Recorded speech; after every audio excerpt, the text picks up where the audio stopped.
मेरी बात सुनो, जल्दी से सब यहाँ पर आओ। मेरी सारी बहनें सब यहाँ पर आओ।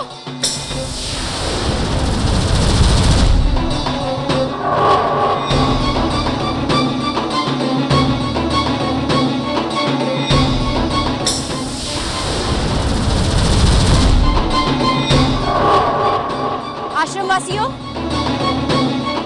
तुम सब ऋषिवर का सम्मान करते हो क्योंकि वे ज्ञानी है, महात्मा है। किंतु आज मैं तुम सबको कुछ बताना चाहती हूँ। ऋषिवर कश्यप असत्यभाषी है। उन्होंने मेरे साथ छल किया है और अब वे मेरी इच्छा पूरी करने से भी पीछे रहे हैं। इसलिए मैं आत्महत्या करने जा रही हूँ।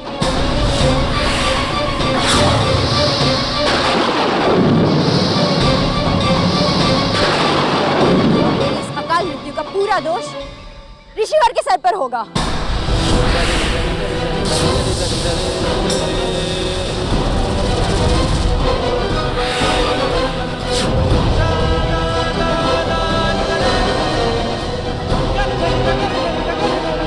दीदी सभी सीमाओं से आगे बढ़ी जा रही हैं। इन्हें रोकने के लिए कुछ ना कुछ तो करना ही होगा, अन्यथा इनके व्यवहार से हमारे कुल का सम्मान मिट्टी में मिल जाएगा।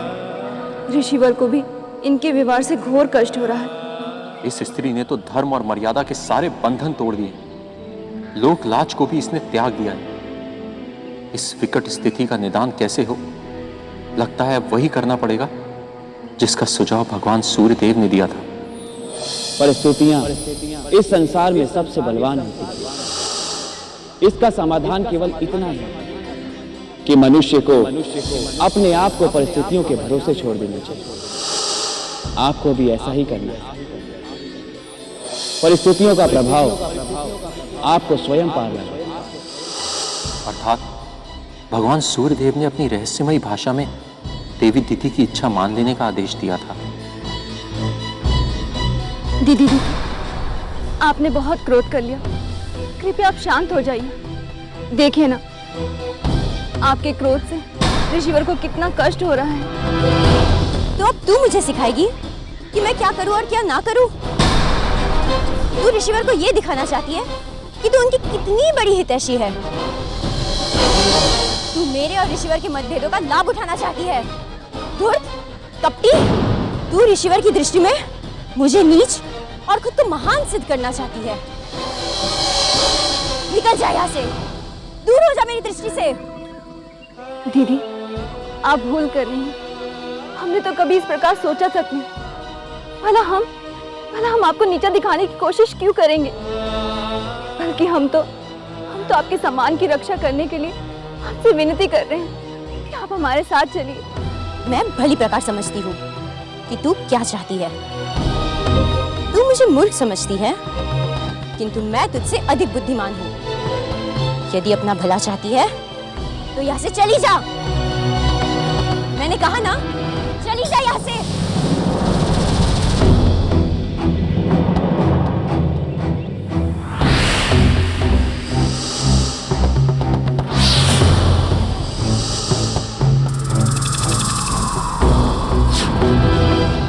ऋषिवर, मैं आपको चेतावनी दे चुकी हूँ कि मैं आत्महत्या करने जा रही हूँ, किंतु लगता है आपने मेरी चेतावनी को गंभीरता से नहीं लिया। अब मैं सचमुच आत्महत्या करने जा रही हूँ और मेरी इस अकाल मृत्यु का पाप केवल आपके सर पर होगा। कोई मुझे रोकने का प्रयास ना करे। नहीं ऋषिवर नहीं, उन्हें रोक लीजिए। आप नहीं जानते, वो बहुत ही हठी स्वभाव की है। जो भी ठान लेती है उसे पूरा कर कर ही रहती है। रोक लीजिए उन्हें, रोक लीजिए। लगता है आज वो होकर रहेगा जो नहीं होना चाहिए था। भगवान सूर्यदेव की भी यही इच्छा है, तो उनकी इच्छा अवश्य पूर्ण हो। देवी दीदी, रुक जाइए, हम आपकी इच्छा अवश्य पूर्ण करेंगे।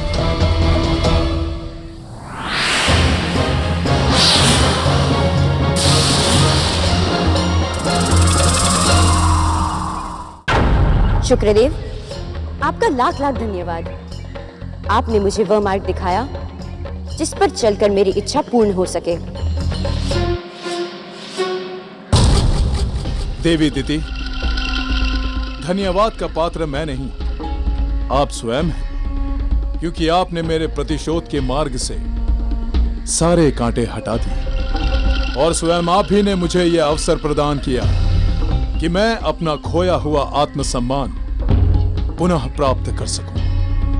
देवी, यदि आप मेरे कहे पर ना चलती तो सूर्यदेव के विरुद्ध मेरे प्रतिशोध का स्वप्न अधूरा ही रह जाता।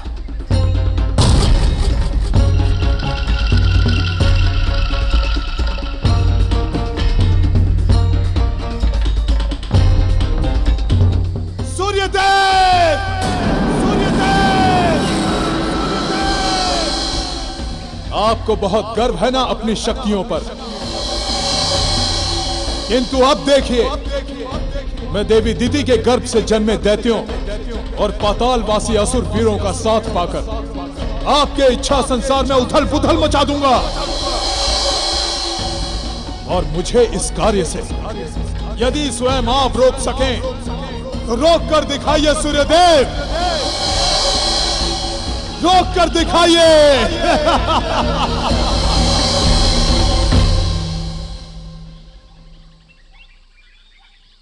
चलिए देवी, अपनी कुटिया में चलिए, ताकि आपकी इच्छा पूरी करके मैं एक पाप से बच सकूं।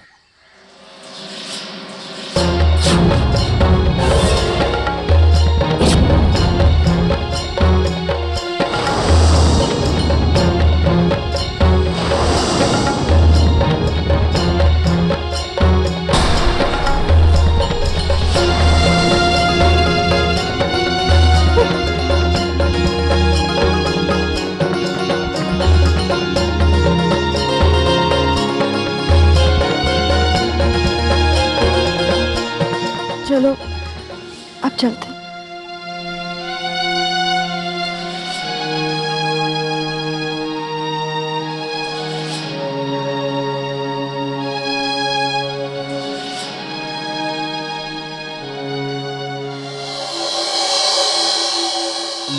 पृथ्वी सम्राट, आपको बहुत बहुत बधाई हो। हम आपको एक शुभ समाचार देने आए हैं।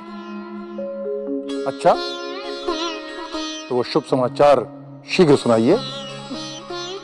वही सुनाने तो हम आए हैं पृथ्वी सम्राट। वो शुभ समाचार ये है कि आप नाना बनने वाले हैं और बहुत जल्दी आप अपने नाती का मुख देखेंगे।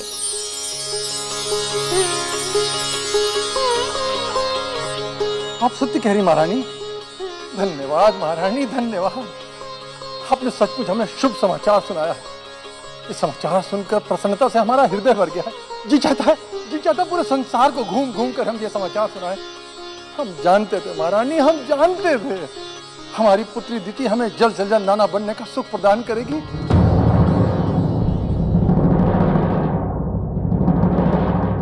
और उसने वही किया। हमारी प्रिय दीति सचमुच अपने पिता की सच्ची पुत्री कहलाने योग्य है। उसने सदा गर्व से हमारा सर ऊंचा किया और आज फिर एक बार हमारे जीवन में प्रसन्नता की बहार लाई है।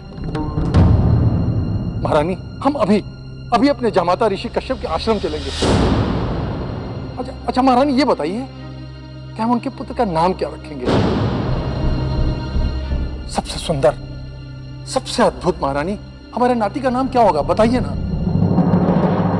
क्षमा कीजिए स्वामी, आपसे कोई भूल हो रही है।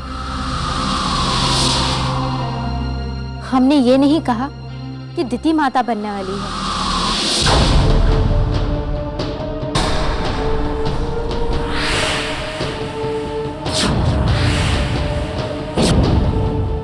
तो फिर? हम तो आदिति की बात कर रहे थे। आपको नाना बनने का सुख दिति से नहीं, आदिति से प्राप्त हो रहा है।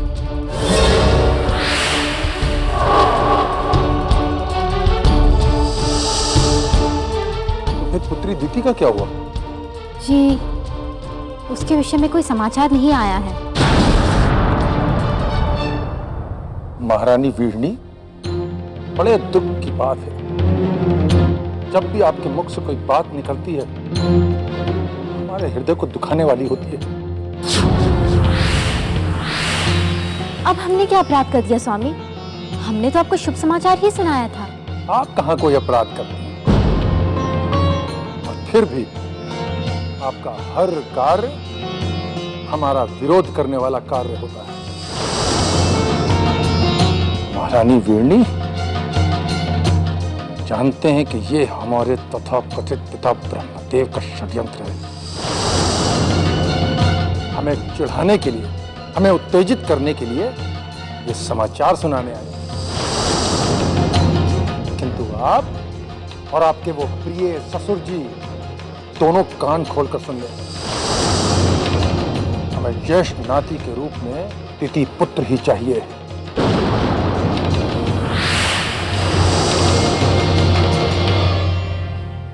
पृथ्वी सम्राट की जय हो। सम्राट, महर्षि अत्रि आपसे भेंट करने पधारे हैं। उन्हें यही समय मिला यहां धमकने का? जाओ उनसे जाकर कह दो इस समय हम उनसे भेंट नहीं कर सकते, कुछ दिनों के बाद आए। जाओ जाओ। जी। स्वामी, लगता है आप भूल गए हैं, हम दोनों स्वयं रोहिणी सहित अपनी 27 पुत्रियों के चंद्रदेव से विवाह का संदेश लेकर उनके पिताश्री महर्षि अत्रि के पास गए थे। वे उसी का लग्न मुहूर्त लेकर आए होंगे। आपको उनसे भेंट कर लेनी चाहिए। महारानी वीरनी भेंट बराबर वालों से होती है, फिर भी हम उन्हें कुछ समय के लिए दर्शन देकर कृतार्थ कर देंगे, किंतु उसके पश्चात हम ऋषि कश्यप के आश्रम चलेंगे और आपको हमारे साथ चलना है।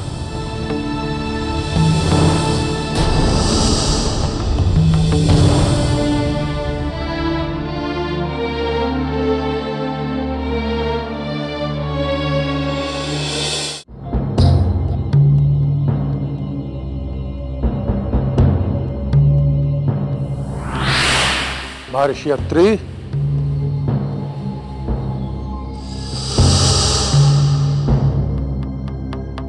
इस समय आपसे भेंट करना हमारे लिए संभव नहीं है।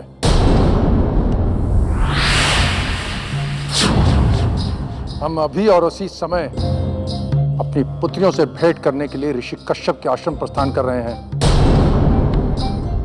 वहां जाकर सुनिश्चित करना है कि हमारे तथा कथित पिताश्री ब्रह्मदेव अपने षड्यंत्र में सफल न हो सके।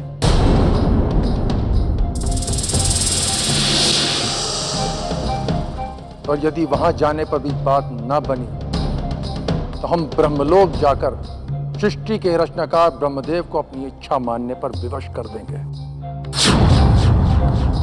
तत्पश्चात आप हमसे आकर भेंट करें, फिर हम आपसे बात करेंगे।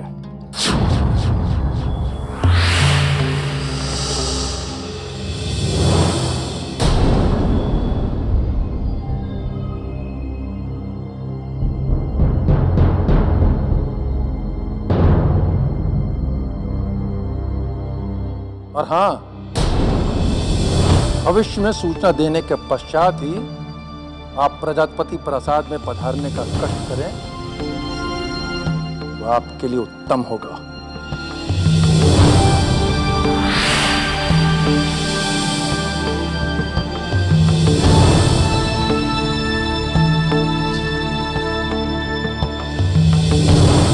प्रजापति दक्ष का कथन बिल्कुल सही है। यदि हमें किसी के यहां अतिथि बनकर जाना है तो पहले यजमान को सूचित करना आवश्यक होता है। भूल हम ही से हुई है। चलो। महर्षि,